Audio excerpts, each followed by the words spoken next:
Hey, what's up everybody? Welcome back to the channel. So today I want to talk to you guys about what a stimulus plan is. And the reason I want to kind of talk to you guys about, stimulus plans, stimulus bills is because I just want to give you guys some explanation, give you guys just a simple way of understanding exactly what's going on right now. I know most people at this point, they're only concerned about where is their $1,200 or their $2,400 and where's their unemployment money. However, understand that during these times, there's some other things at work, because around this time where people are starting to get chunks of money, just like tax return season, which we're kind of still in, a lot of times when you hear people say things like, oh, don't spend your money, you have people yelling from the back talking about, don't tell me how to spend my money. But there's a reason why spending your money and where you spend your money, how you spend your money, how you save your money, why it's so important during this time. Because it's rare that a government's actually going to come out and just give you money. And you think it's because they just care about you so much and they just want to give you money because they love you. Now, that doesn't apply to all politicians, but I just want you to understand that this plan doesn't necessarily have anything to do with your well-being as you may think. So if you're on YouTube looking up information about stimulus bills and updates, trying to find out where your check is, you're probably hearing a lot of financial educators who, disclaimer, we're not financial advisors and we can't give you any advice because this is just merely entertainment.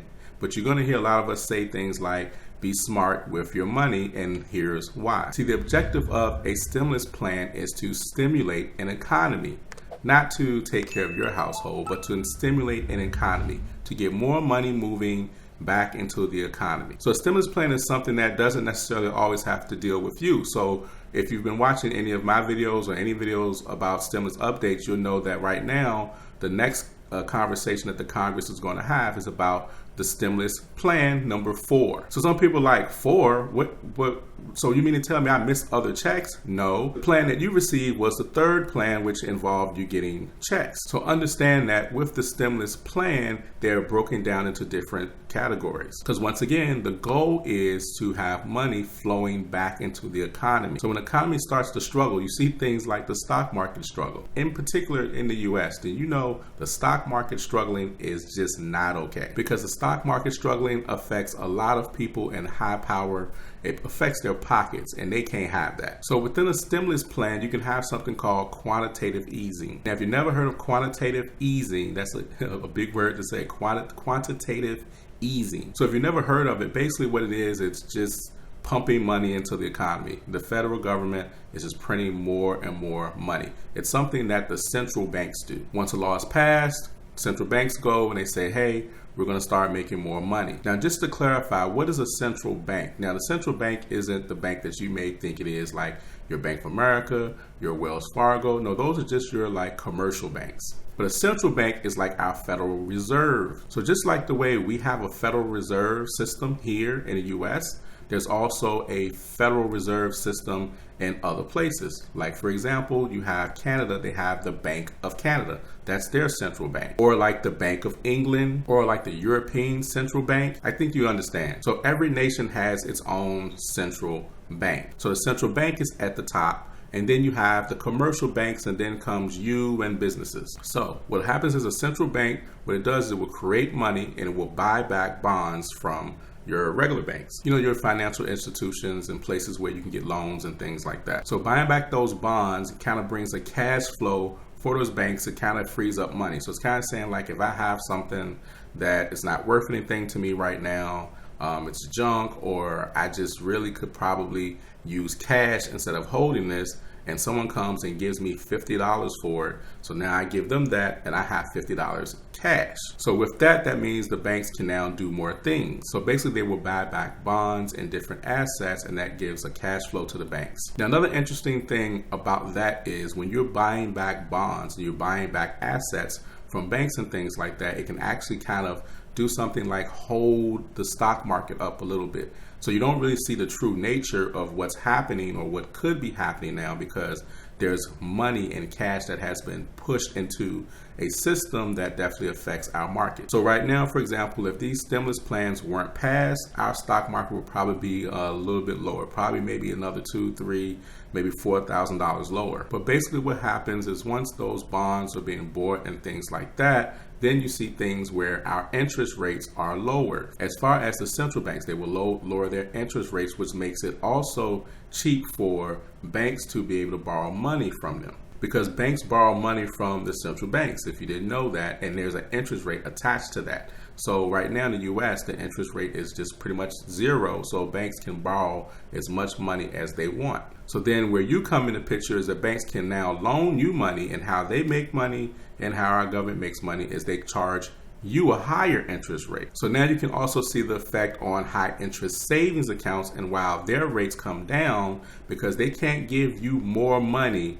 than they're making themselves. So if the interest rates on a loan that you will be getting from a bank is lower, then your high interest savings is going to be a little lower because they want to make more money. So now the banks are able to lower the interest rates, and who does that affect? That affects people like you, and that affects different businesses. Because what they want you to do is they want you to now borrow money, because if the interest rates are lower, then what do you typically think about? You think about, okay, well, now's a great time to do what? Buy a house. Now's a great time to do what? Buy a car. Now's a great time to take out that business loan. Now's a great time to buy my dream home, right? Because your debt is funding a system. The same thing with businesses. Now they can take out more loans, and they can do more things, more business loans, so that they can create whatever they need to create, or whatever it is they're trying to do, open up another franchise, whatever. So basically more money is being spent, and that can also lead to jobs being created. So now the example, let's say for right now, you see companies like Walmart,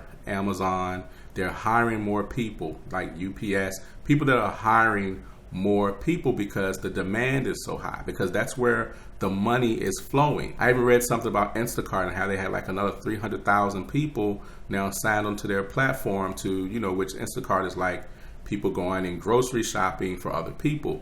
And the reason is because there's a lot of demand there. So that's where a lot of the money is flowing. So where the money is flowing heavy, it creates more opportunity, more job opportunities, and more business opportunity. So what does that in turn do? It in turn boosts an economy. It sends money back into the system. So the thing about a stimulus plan is more so because they want you to spend money. Now, a significant thing about this time is, yes, the interest rates are lower, but because of the pandemic and what's happening right now, it also affects people from going to work. So how do you get people to spend more money, to put more money back in the system? Is you also create another way to give them money by sending them what? Checks. Also by giving very hefty unemployment benefits, different relief funds, etc., etc. For example, the Paycheck Protection Plan, you see that's a loan. So if you're not paying 75% of that, loan that you're getting to your payroll, and you can't prove that that money is going to them, you're going to have to pay that loan back with interest. So for some, it might be a blessing, and for others, it really may cause them to go into debt, because this is all about boosting an economy. Like in one of my other videos, I stated saying that, well, if the government would just cut its ties of having to receive money from the top, then that can cause banks, for example, like if you have a mortgage or if you have renters, landlords, etc. See, everyone has to pay someone. And so what makes it a little bit crappy is that you have people at the lower level who have had to, quit their jobs, or they've had to, be furloughed, or if they've been laid off, but yet they still have bills to pay, because those corporations have bills to pay. And those corporations have bills to pay. And then those corporations or those banks have to pay who? Our government. So all the while where you may be excited about getting the check, that's why you hear many of us telling you to be smart with this money, because you can take this time with the amount of money that you're getting, whether it's unemployment, or if you're getting the EIDL loan or grant or whatever you're getting, you can take those things and you can flip it. The stimulus checks, you can take those things and you can take care of whatever you need to for you and your family, what's most important, but you can also use that to benefit you, whether it's saving it or investing in it. Investing it in stocks, real estate, or whatever it is you choose to do that is definitely going to be an asset for you later. In the future, you definitely want to do that, even if it's just investing in yourself to learn a new skill so that you can produce money. And like I said, yes, first you want to take care of the things that is very important. But with the money that's coming into the system, if you notice, in these past weeks that we've gotten these stimulus deposits and they're finishing the second round, and then come May, they start printing out checks. If you haven't noticed this past week, it's been more people out at the stores than normal, because what our government systems know is that once we put money in people's hands, they're going to do what they do best, and that is spend it. And so thanks to all the spending, now the economy is boosted, but your life is kind of still the same. Because all the while where we really are enjoying these systems, like it's really a good time to use it to your advantage. See, I remember a time where when I got laid off back in like 2008, I think it was 2008, I got laid off. And when I got laid off, I tried to get on unemployment.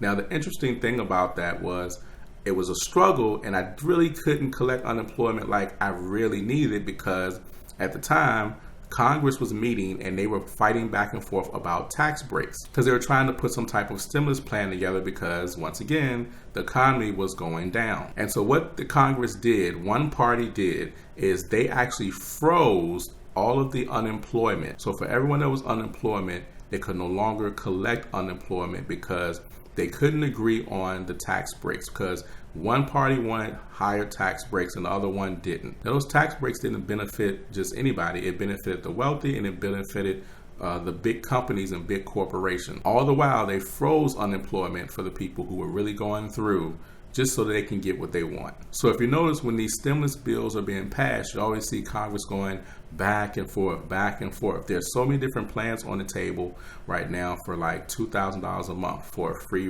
rent and free mortgage and things like that has not been discussed yet. So there's no telling what that plan or the next plan may be, but you gotta understand it's definitely going to be some back and forth. So things get held up because what becomes one of the biggest topics is not you and I, but more so big corporations, big business. So understand that, yes, even though you're getting this money, yes, take care of your family. Make sure you are preparing for what's ahead, saving, learning how to invest, getting as much financial education as you can now, learning about different things, different investments. And if you have a business idea, maybe it's the time to start looking into really starting those things. So don't just use the money and go splurge and buy a whole bunch of stuff you don't need just because you have the money. Be smart with your money. Anyways, guys, I appreciate you. Don't forget to like and subscribe to this channel, and I will see you guys in the next video. Peace.